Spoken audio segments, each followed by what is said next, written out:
నందు ప్రేమైన సహోదరి సహోదరులకు యేసుక్రీస్తు నామములో శుభములు. దేవుని యొక్క మహాకృప మీకు కలుగును గాక. ఈరోజు దేవుడు మనకిచ్చిన మాట తిమోతికి రాసిన మొదటి పత్రిక 4వ అధ్యాయం 12వ వచనం. నీ యవ్వనమును బట్టి ఎవడును నిన్ను తృణీకరింపనీయకము, గాని మాటలోను ప్రవర్తనలోను ప్రేమలోను విశ్వాసంలోను పవిత్రతలోను విశ్వాసులకు మాదిరిగా ఉండుము. ఈ మాటలు పౌలు గారు తిమోతికి రాస్తున్నట్టుగా మనము చూడగలం. ఇక్కడ ఆయన చెప్తున్నారు కదా, తిమోతి యవనస్తుడు కాబట్టి నీ యవ్వనమును బట్టి ఎవడును నిన్ను తృణీకరింపనీయకము అని అంటున్నారు. కానీ మనము ఏ ఏజ్లో ఉన్నా కూడా మన ఏజ్ను బట్టి మనల్ని ఎవరు కూడా తృణీకరింపనీయకుండా మనం చూసుకోవాలి. యవ్వనంలో ఉన్నారు కాబట్టి తిమోతిని యవ్వనమును బట్టి అంటున్నారు. మన యొక్క వయసును బట్టి మనం చిన్నవారమైనా పెద్దవారమైనా ఏ ఏజ్లో ఉన్నా ఆ ఏజ్ను బట్టి మనము తృణీకారం అందకుండా ఉండాలి అని అంటే క్రింద వాటిలో మనము మాదిరిగా ఉండాలట. మాటలోను ప్రవర్తనలోను ప్రేమలోను విశ్వాసములోను పవిత్రతలోను విశ్వాసులకు మాదిరిగా ఉండుము. మన మాటలు విశ్వాసము కల మాటలుగా ఉండాలి. మనం మాట్లాడినప్పుడు మన వయసుకు తగినట్టు ఆత్మీయ పరిపక్వత గల వారిగా మనం మాట్లాడాలి అని దేవుడు కోరుకుంటున్నారు. ఇంకోటి ప్రవర్తనలోను మనం ప్రవర్తించే విధానంలోను కూడా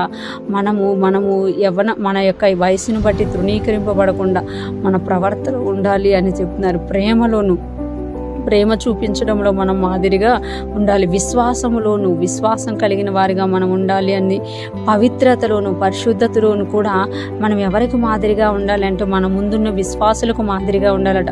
కొంతమంది విశ్వాసులుగా ఉంటూనే మాటలో తప్పిపోతూ ఉంటారు, ప్రవర్తనలో తప్పిపోతూ ఉంటారు, ప్రేమలో తప్పిపోతూ ఉంటారు, విశ్వాసంలో తప్పిపోతూ ఉంటారు, పవిత్రతలో తప్పిపోతూ ఉంటారు. కానీ మన ముందు ఉన్నవారు మన చుట్టూ ఉన్న వారిని మనము అనుసరించకుండా మనము దేవుణ్ణి అనుసరించిన వారిగా మనము మన ఏజ్ని బట్టి మనం తృణీకరింపబడకుండా మాటలోను ప్రవర్తనలోను ప్రేమలోను విశ్వాసంలోను పవిత్రతలోను విశ్వాసులకు మాదిరిగా ఉండాలి అని ఇక్కడ పౌలు గారు తిమోతిని హెచ్చరిస్తున్నారు. అలాగే ఈరోజు ఫ్రెష్ మన్నా ద్వారా దేవుడు మనల్ని హెచ్చరిస్తున్నారు. మనం ఎంత వయసులో ఉన్నా కూడా మన వయసును తగినట్టు దేవునిలో మనం ఎదిగే వారంగా ఆత్మీయంగా మనం ముందుకెళ్లే వారంగా మన మాట కానీ మన ప్రవర్తన కానీ మన యొక్క ప్రేమ కానీ విశ్వాసం కానీ పరిశుద్ధత కానీ ప్రతి విషయంలో కూడా మనం విశ్వాసులకు మాదిరిగా ఉండాలి.